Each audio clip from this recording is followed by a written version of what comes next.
person of interest kung may mangyari sa'yo. Ang po pwede lang naman pong gumawa sa akin dito. Sila Sino? Engineer Bryce. Ha? Sila Engineer Bryce at sila Engineer JP. Engineer Bryce, Mr. Chair, pwede matanong si Engineer Bryce kung meron ba siyang balak na masama para dito? Narito ang Balitang Pinoy TV.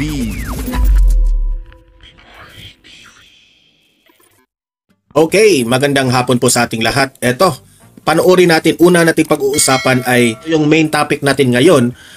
Kasalukuyan, ngayong oras na ito ay naghihiring po ng Blue Ribbon Committee sa Senado patungkol pa rin dito kay Bryce Hernandez, itong mga contractors na sangkot dito sa flood control projects. Itong si Senator De La Rosa ay question harap-harapan itong si Hernandez. Okay? Sa pagkasangkot dito kay Senator Joel Villanueva. Okay? Mamaya pag-usapan natin yan kasi matindi po yung banat ni Senator Bato de la Rosa. Bakit nasangkot itong si Joel Villanueva. Okay?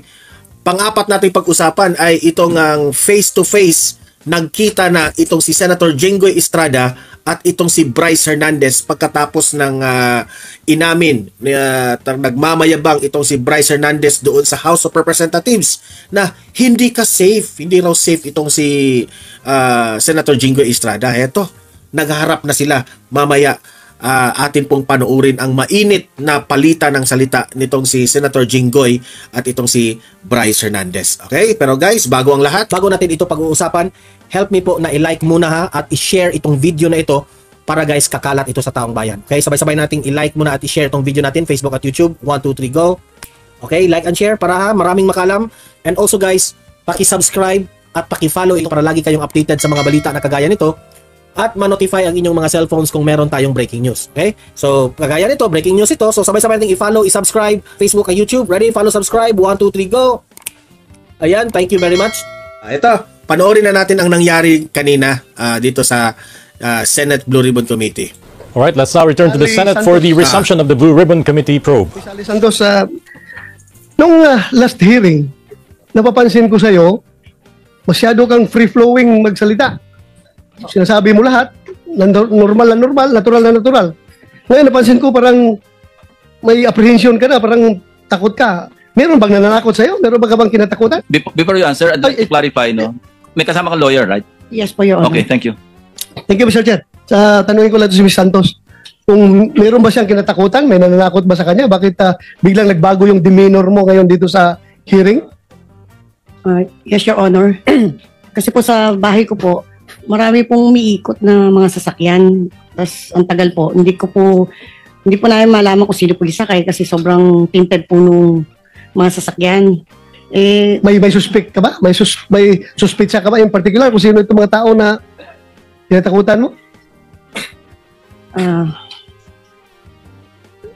Para alam ng komite na ito, kung may mangyari sa'yo, alam namin kung sino posibleng magiging person of interest kung may mangyari sa'yo. Ang po pwede lang naman pong gumawa sa akin dito. Sila Sino? Engineer Bryce. Ha? Sila Engineer Bryce at sila Engineer JP. Engineer Bryce, Mr. Chair, pwede matanong si Engineer Bryce kung meron ba siyang balak na masama para dito kay Santos? Wala po, hindi ko po iniisip yun. So, balikan kita. Ms. Santos, may sinabi ka dito sa iyong affidavit, paragraph 18. Ayon kay Engineer Bryce, sa lahat ng pagkakataon, kinukuha nila ang buong bayad sa isang proyekto ay sila na ang bahala magbigay sa kapitan, sa mayor, kay D.E. Henry at iba pang may SOP. Totoo ba to? Yes, Your Honor. Ito sabi ni Bryce. Yes, Your Honor. Balikan kita, Bryce. Nagbibigay ka sa mayor, sa kapitan? Hindi po, Your Honor. Wala po akong kausap na politiko. Kasi last hearing, sinabi mo na yung pera na kinuha niya sa land bank, hinahatid niya sa iyo, iniiwan mo lang sa opisina mo at kinukuha na ni D. Alcantara. At hindi mo alam kung magkano yung pera na yun dahil hindi mo tinitingnan, hindi mo binibilang. Am I correct? Tama po, Your Honor. Nakabox po siya at mga nakasil po. Nakapak, nakasil. Opo.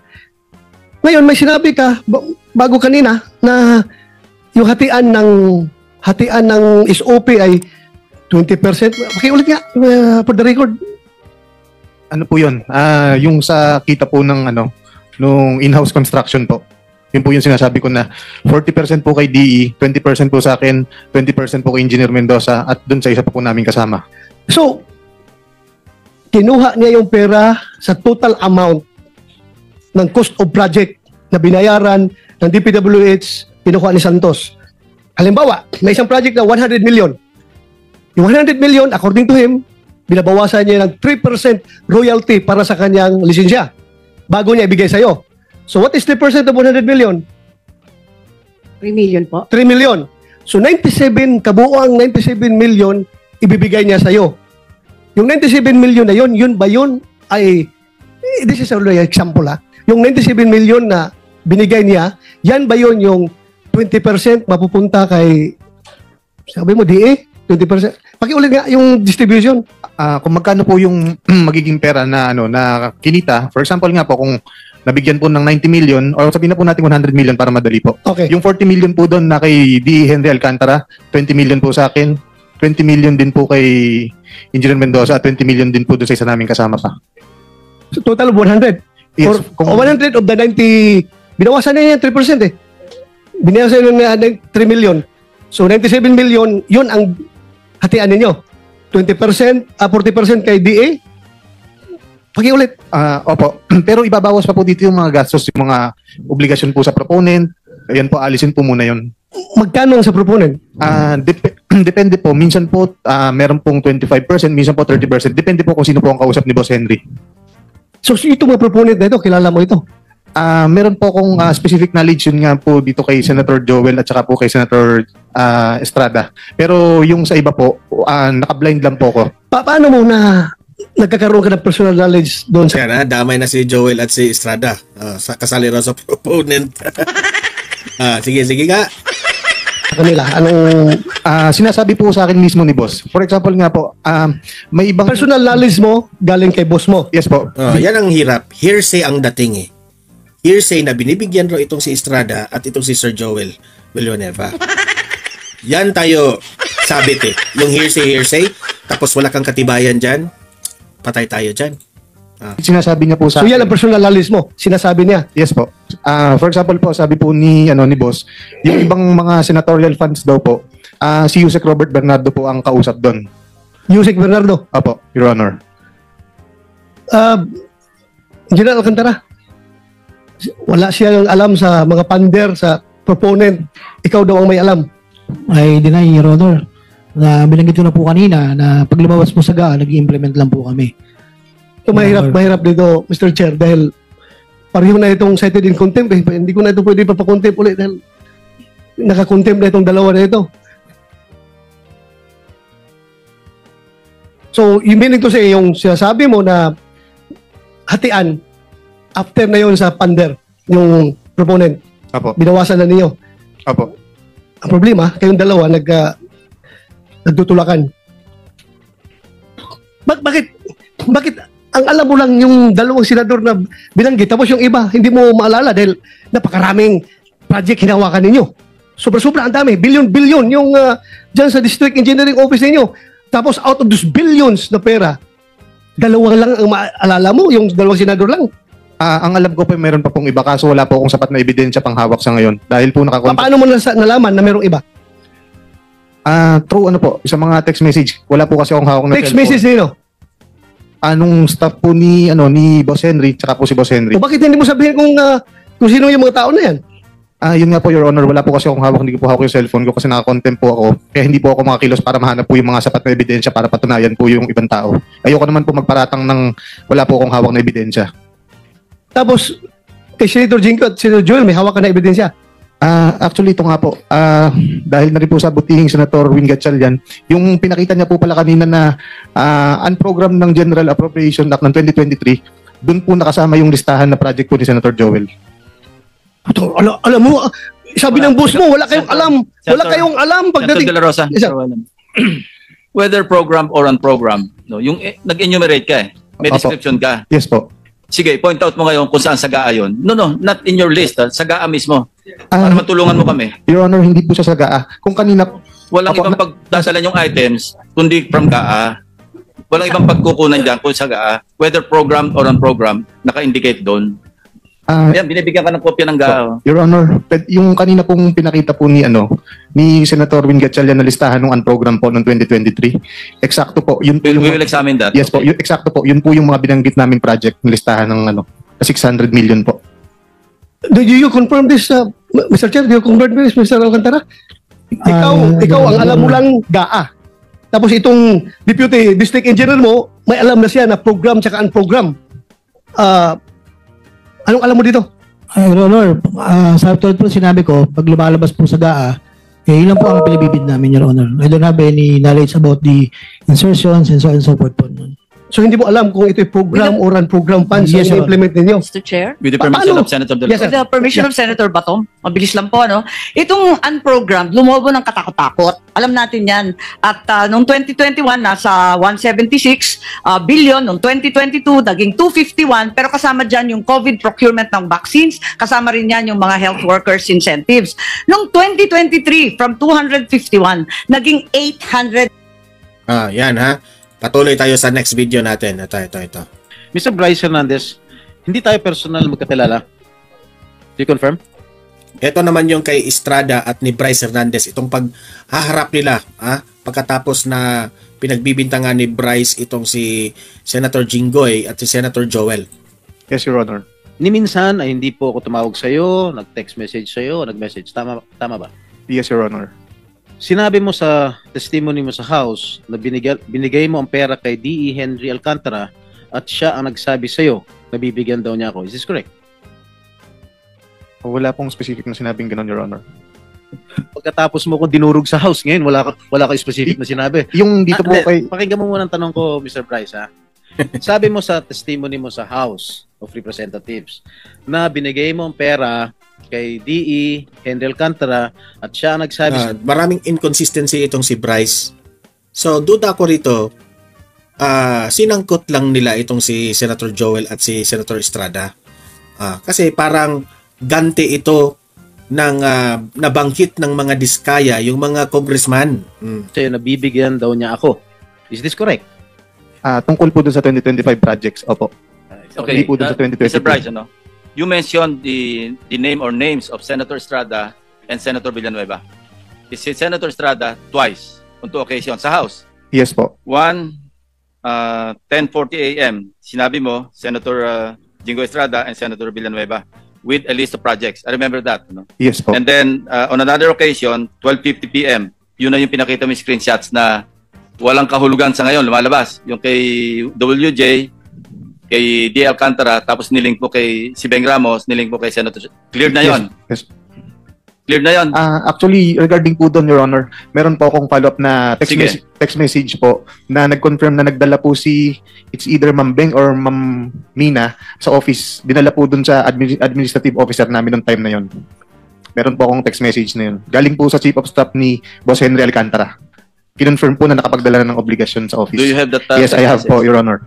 So that's related to the WJ. Yes po, Your Honor. Nagdala ng pera. Can you show that? Yes. Or, sige, basahin mo nga. Page.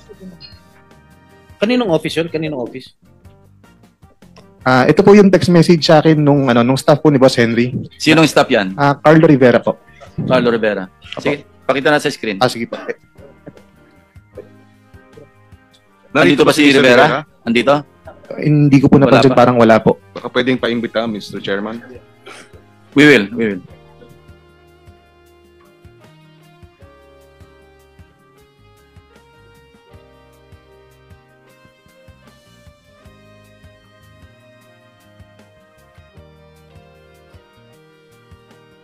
While waiting, yung isa pang pagkabanggit mo, sa kanilang dalawa, yung 10:40 a.m.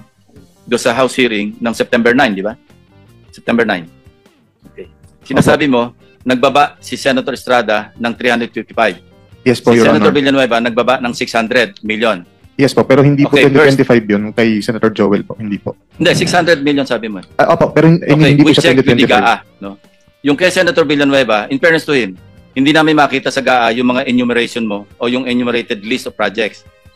As para Senator Jinggoy, nakita namin talaga yung 7 items kasi item for item, chinek namin, nagtugma doon sa sinabi mo. But in fairness to Senator Villanueva, unless you modify the list that you enumerated at tumama doon sa aming chinecheck, then we will also hold him into account. But as of now, we cannot. That's why I did not mention him. Yung 600 mo, mali mali yung description mo. At wala. Kung merong mali, inconsistency, obvious na yan. Wala kami makita. But I want to be truthful, ano? As para Senator Jinggoy, nakita namin yung 355. Now, ibang usapan yon doon sa sinasabi mong 30%. The burden of proof is on you. Kasi sinabi mo, meron 30% si Senator Jinggoy. Yes po. Oh, how will you prove that? Si Boss Henry po actually, babasahin ko na po. Hearsay na naman. Okay na ba yung screenshot niya? Oh, sige. Pakilabas mo muna yung screenshot.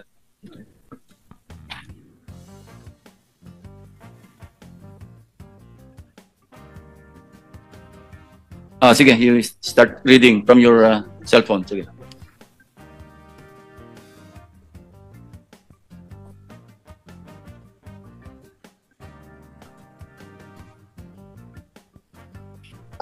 Hindi mabasa yung green. Basahin mo na lang dyan. Ito po, ang highlight na lang po natin, Your Honor. December 16, 2022, 11:20 in the morning, nag-message po ang staff sa akin ni Boss Henry, si Engineer Carlo Rivera po. Ito po ang message niya. Boss, good day, M. Nakuha ko na po pala kay AO, which is Administrative Officer, yung pinadala nila Ma'am Beng Ramos.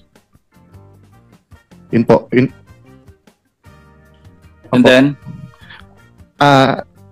Wala, iba na po to eh. Ito pala. Good day, may bidding ba tayo? Nagtanong po ako sa kanya. Ang sabi niya po, wala pong bidding today, Monday po ulit bidding natin. Tapos nag-message po siya ulit ng December 16, 2022, 3:26 PM. Nandito po si Kuya Sani. Papasabay ko na din po ba yung kay Beng Ramos? Sabi ko, okay, sige, pakipasabay na. Anong context yan? Yung pera po na dinala nila Beng Ramos. Anong project yan? Your Honor, nakalimutan ko lang specific anong project to, ng 2022. May nakakalimutan, Bryce. Kumpletuhin mo yung context, no? In fairness to Senator Jinggoy. And in fairness to Beng Ramos, kasi vague eh. Opo. Sinabi mo nga ipapadala. Buuin mo yung istorya bago natin itackle yan. Sige po, Your Honor. Try to recall, try to remember, and then kumuha ka pa ng additional proof. Because sa akin, face value eh. Yes, po, walang Your Honor. context Sige. eh. Opo. Mr. Chairman, if I may, just to Yes, follow Senator up. Villanueva. Thank you very much, Mr. Chairman. Just to follow up on what you mentioned a while ago, Mr. Chairman, and I thank you for walking the extra mile in looking at the particular items that this so-called witness made mention during the House hearings, Mr. Chairman. Meron po ako ditong 2023 GAA, Mr. Chairman. 2023 GAA. Sabi po niya doon sa hearing, Mr. Chairman, nasa GAA daw po. He was under oath when he said it. Binasa ko po lahat to, Mr. Chairman. Actually, nagpunta pa ho ako sa 2024 tsaka 2022. Actually, he mentioned 2023, di ba? Opo, tama po kayo, Mr. Chairman. So, mamaya habang break po tayo, at I will not, I wanted to appeal sana to my dear colleagues if I can ask questions dahil grabe ho yung ginawa sa atin. Pero Mr. Meron ka Chairman, naman dito kasi last kang dumating. So you're number 13 after Senator Gatchalian, Senator De La Rosa, and then ikaw na. Opo, So after Mr. lunch, Chairman. after our lunch Yes. break, you can have your time.